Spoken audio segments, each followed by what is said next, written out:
Baik, Assalamualaikum warahmatullahi wabarakatuh.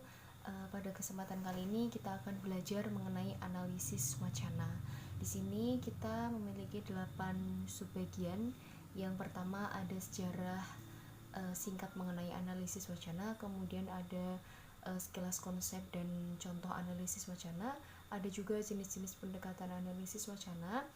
Kemudian ada konsep analisis wacana pragmatik, ada pragmatik bagian situasi tutur, kemudian yang ketujuh ada pragmatik bagian tindak tutur, dan yang terakhir ada prinsip kerjasama menurut Gris. Langsung saja kita masuk pada materi yang pertama, yaitu sejarah singkat analisis wacana. Jadi analisis wacana sendiri itu tuh merupakan kajian kebahasaan yang bertitik fokus pada bahasa-bahasa, baik itu bahasa lisan maupun bahasa tulis. Nah, dalam wacana analisis wacana ini bertujuan untuk menemukan makna-makna secara kontekstual dari sebuah bahasa kebahasaan. Itu tuh berfokus pada kontekstual secara non-linguis saja. Nah, kemudian di sini menurut Ford dan Brown itu tuh analisis wacana tidak hanya menemukan makna-makna berdasarkan situasinya saja, tetapi juga berdasarkan kultur budaya selingkung. Jadi ketika kita menyampaikan sebuah wacana itu harus tahu kultur dari budaya lingkungan sekitar kita itu seperti apa.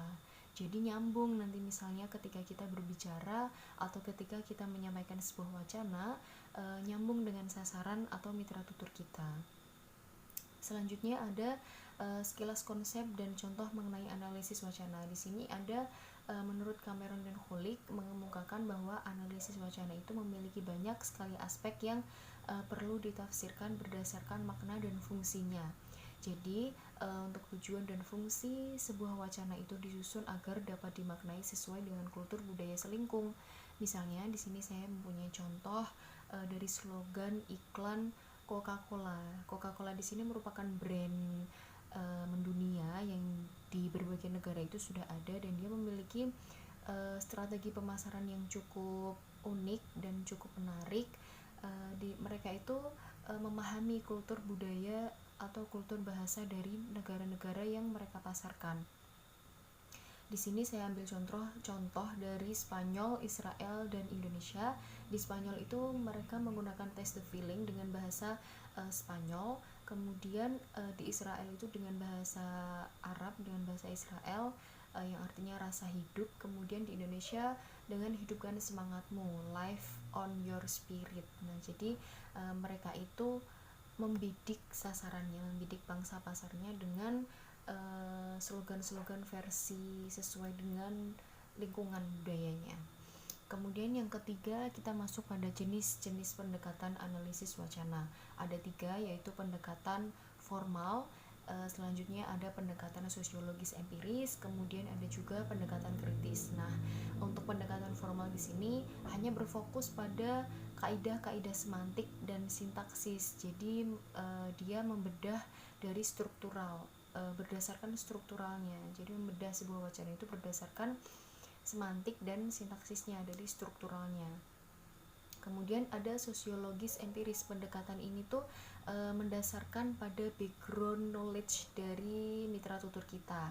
Jadi di sini sangat penting bahwa kita harus memperhatikan kapan, di mana, kemudian dengan siapa peristiwa tutur itu terjadi, supaya kita bisa menempatkan diri ketika kita berbicara dengan orang yang lebih tua. Kita bisa menempatkan diri kita harus berbicara seperti apa, dengan etika yang seperti apa, seperti itu. Kemudian di sini juga ada pendekatan kritis. Nah, pendekatan kritis di sini seringkali digunakan untuk kajian-kajian humaniora yang lebih berat, yang tarafnya itu lebih tinggi, seperti kajian analisis wacana kritis dari ras, gender, politik, sosiologi, seperti itu. Kemudian kita masuk pada wacana dan masyarakat. Di wacana dan masyarakat di sini ada 5 bagian, yaitu komunitas wacana, bahasa pragmatik sosial kedaerahan, wacana sebagai gender, identitas, dan ideologi. Pada komunitas wacana, sadar atau tidak, ketika kita membaur dalam sebuah lingkungan masyarakat, otomatis kita akan menciptakan sebuah wacana, dan itu akan membentuk sebuah komunitas wacana baru. Nah, itu membentuk bahasa-bahasa yang tidak jarang hanya dipahami oleh komunitas dari masyarakat itu sendiri.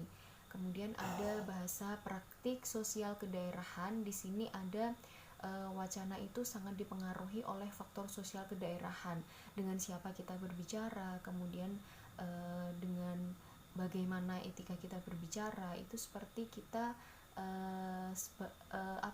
misalnya contoh ringannya itu mahasiswa yang sedang berbicara dengan dosen, itu otomatis dia punya etika-etika kebahasaan yang berbeda dengan bahasa-bahasa dengan temannya, dengan bahasa sepergaulan, jadi beda lah ya.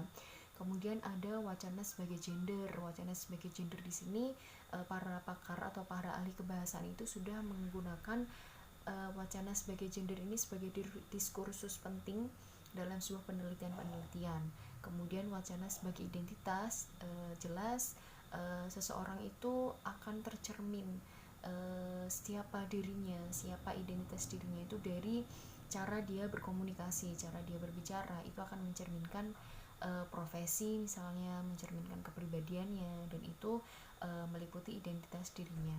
Kemudian ada wacana sebagai ideologi. Di sini medium ideologi yang dapat memproduksi hubungan kekuasaan yang timpang antara kelompok dominan dan mayoritas tanpa menonjolkan sisi salah satunya. Kemudian ada juga konsep analisis wacana pragmatik.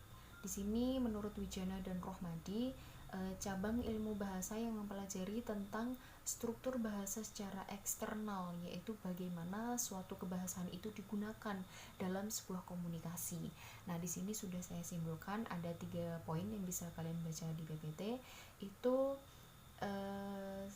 yang pertama itu bahwa sebuah ujaran itu tuh dilihat berdasarkan konteks pembicaraannya, bukan hanya dari makna-makna struktural saja, tapi sesuai dengan konteks dan tujuan pembicaraan itu apa. Kemudian poin 2 itu menjelaskan mengenai tahap-tahap adanya pragmatik. Selanjutnya kita masuk ke analisis pragmatik bagian situasi tutur. Di sini ada 5 bagian, bisa teman-teman baca sendiri di screen. Di situ ada penutur dan lawan tutur. Jadi ini berkaitan dengan kita memahami karakter dari mitra tutur kita, bagaimana kita mengetahui karakternya sehingga proses tindak tutur itu bisa berjalan dengan baik. Kemudian ada tujuan tuturan. Sebenarnya tujuan tuturan ini bebas ya. Ketika seseorang ingin mengatakan selamat pagi dalam versinya sendiri, itu tujuannya adalah sama, yaitu untuk menyapa selamat pagi kepada rekan bicaranya. Kemudian ada konteks tuturan, ini tuh berkaitan dengan background knowledge dari seseorang. Kemudian ada juga tuturan sebagai tindakan, ini tuh mengupas tentang bagaimana verbal act dan menjadi entitas konkret penutur. Jadi menciptakan sebuah aktivitas yang diminta oleh mitra tutur. Jadi berkaitan dengan kalimat-kalimat imperatif. Kemudian ada juga tuturan sebagai tindak verbal. Di sini ada sentence dan utterance. Itu tindak verbal adalah tindak yang mengekspresikan kata-kata atau bahasa. Mungkin teman-teman udah paham kalau yang ini ya. Kemudian ada juga analisis wacana pragmatik bagian tindak tutur. Di sini ada tindak lokusi, ilokusi, dan berlokusi. Ini masuk di kajian pragmatik. Di tindak lokusi itu teman-teman hanya menyampaikan dan memberikan informasi dari sebuah wacana. Jadi hanya sekedar mengutarakan apa yang ingin kalian ucapkan, apa yang kalian inginkan, itu hanya bersifat menyampaikan saja. Nah, kemudian naik pada tindakan ilokusi. Tindak ilokusi di sini sudah naik tingkat dari lokusi, yaitu the act of doing something. Jadi teman-teman itu tidak hanya sekedar memberikan informasi, tetapi peka, harus melakukan tindakan seperti apa. Kemudian ada tindak berlokusi, itu merupakan sebuah tuturan yang seringkali menjadi pengaruh bagi seseorang. Mitra tutur kita itu harus melakukan tindakan yang seperti apa. Ini sudah masuk ke tindakan nyata, yaitu perbuatan. Kemudian kita masuk pada prinsip kerjasama menurut Gris. Ada 4 bagian, yaitu maksim kuantitas, kualitas, relevansi, dan juga cara. Di kuantitas ini peserta tindak tutur hanya memberikan kontribusi sesuai dengan apa yang diminta oleh mitra tutur kita. Misalnya kita mitra tutur kita meminta nama kamu siapa gitu, berarti kita yang menjawab nama saya Ferdi, misalnya ya, nama saya Tika atau yang sebagainya. Jadi sesuai dengan apa yang diminta. Kemudian ada juga maksim kualitas. Di sini peserta tindak tutur itu mendasarkan pada bukti dan kebenaran yang memadai saat bertutur dengan mitra tutur. Kemudian maksim relevansi, yaitu apa yang disampaikan harus relevan dengan apa yang dibutuhkan oleh mitra tutur kita.